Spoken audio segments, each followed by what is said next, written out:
Kita sekarang ini sedang diserang dari sisi ini. Kita sedang diserang dari sisi pemikiran. Bermunculan orang-orang yang tidak suka dengan Islam, tapi mereka umat muslim, bukan orang lain.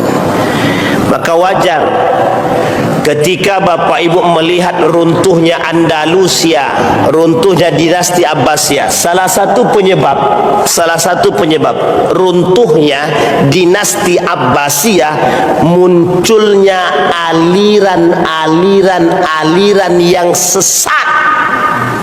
Sekarang kita lihat Bapak Ibu di Indonesia ini, di Indonesia, kita nggak bicara yang lain, berapa banyak aliran sesat yang muncul hari ini di Indonesia.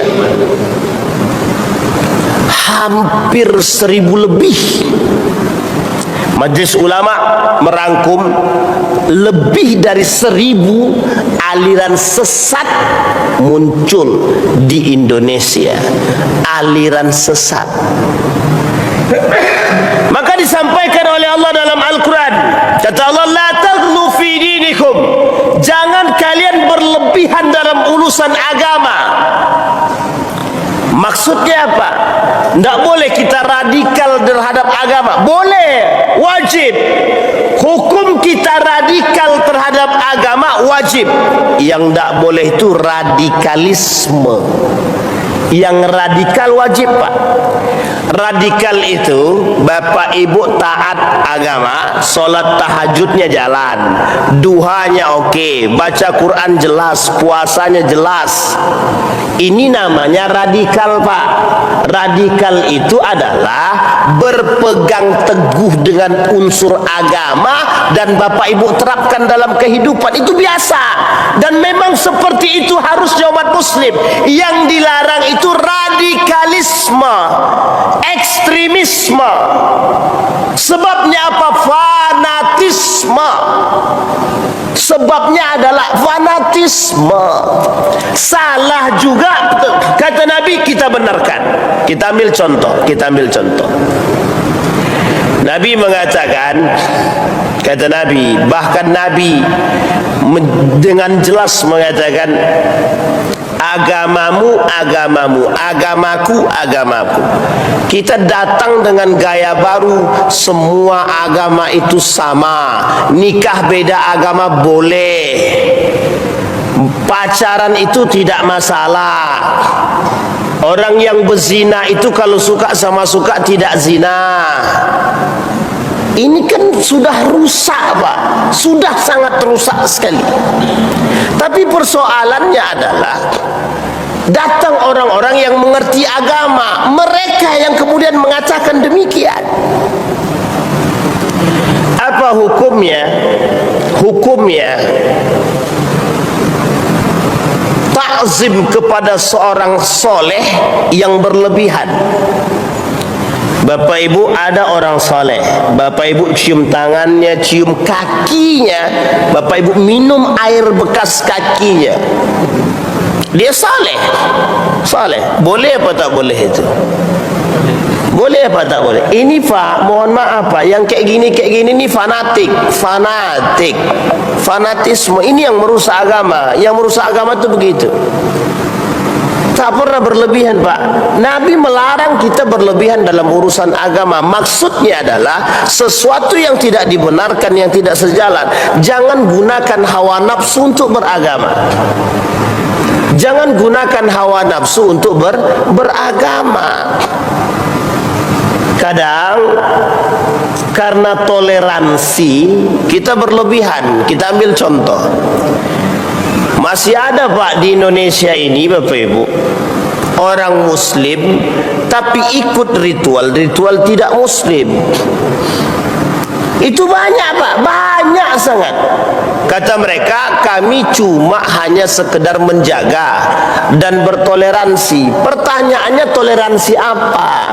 Itu namanya toleransi yang kebablasan.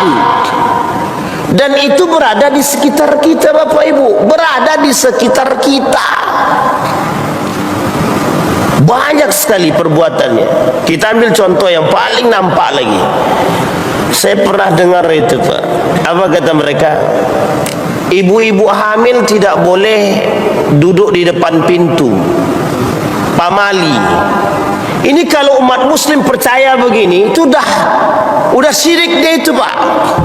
Udah syirik itu. Kalau umat muslim yang percaya. Dalam bahasa agama disebut dengan tiara. Tiara. Apa hukumnya tiara? Itu haram. Tiara itu kita keluar dari rumah, tengok ada burung terbang, oh nanti akan ada yang mati nih. Ini kebiasaan umat. Artinya kata Nabi, besok itu tradisi-tradisi yang tidak sesuai dengan Islam itu bertebaran. Cuma anda ikut mana? Ikut Islam kah atau ikut tradisi kah? Maka berbahagialah orang-orang yang berpegang teguh dengan nilai tersebut. Karena memang tidak salah, Pak. Perkataan itu tidak salah. Buktinya, nyatanya hari ini aliran sesat mana yang tidak eksis di Indonesia? Eksis, Pak. Eksis. Bayangkan eksisnya mereka, eksistensinya mereka, pengikutnya tidak 1, 2, 3, ribuan. Yang sesat aja pengikutnya ribuan. Kok yang lurus nggak ada yang ikut? Itu masalah kita, Pak. Yang lurus kok nggak ada yang ikut, tapi yang sesat banyak ngikut.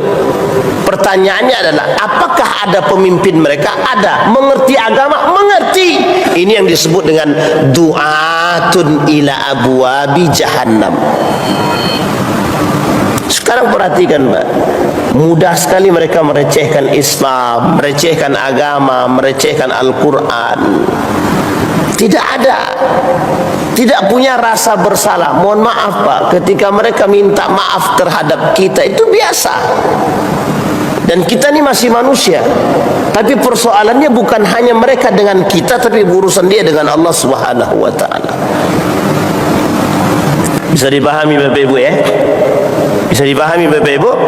Maka kata Syekh Muhsin Al-Badar, al-iqtida bi fasadatil ulama wal ubad, akan muncul persoalan-persoalan yang rusaknya mereka disebabkan karena fasadatil ulama, rusaknya ulama. Dan ini pernah terjadi pada masanya, Pak. Dalam sejarah Islam pernah sangat terjadi. Apa kata pakar sejarah mengatakan, salah satu sebab runtuhnya satu kerajaan itu pernah terjadi pada masa Andalusia. Rusaknya atau runtuhnya Andalusia itu, rusaknya keislaman di Andalusia itu disebabkan karena apa? Disebabkan karena fasadatul ulama pada saat itu.